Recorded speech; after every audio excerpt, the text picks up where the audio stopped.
आप यहाँ पर चौकी तशरीफ़ लेके आए और एएसआई नोमान साहब का इंटरव्यूज़ किया। और नोमान शेख के बारे में ये मशहूर है, कहीं भी है इनकी पोस्टिंग होती है, ये सिवाय क्रिमिनल के अलावा उसके अलावा कोई काम नहीं करते। डकैतों का तो ये समझ लें कि ये जानी दुश्मन है।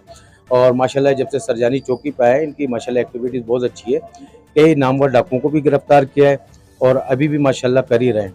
और थाना बिलाल टाउन में जब ये थे हेड मोहर्रर, और माशाल्लाह इनकी बहुत ज़बरदस्त एक्टिविटीज़ थी, इलाके की सारी आवाम इनसे खुश थी। तो बाकी देखते हैं इंशाल्लाह मज़ीद ये अपना कार्रवाई जारी रखे हुए। इनके लिए हम दुआ गो है, अल्लाह पाक इनको कामयाबी अता करे। बहुत शुक्रिया। मजीद हम चलते हैं थाने, मुलजिमान पकड़े हैं उनकी जबानी आपको सुनाते हैं। जाने मौजूद है जो 4 डकैत बस्ट किए हैं, जो पेशा वाराना मुजरमान है, उनसे जानते हैं किस तरह वो डकैतियां करते हैं और कहाँ कहाँ उन्होंने डकैतियां की हैं। क्या नाम है आपका?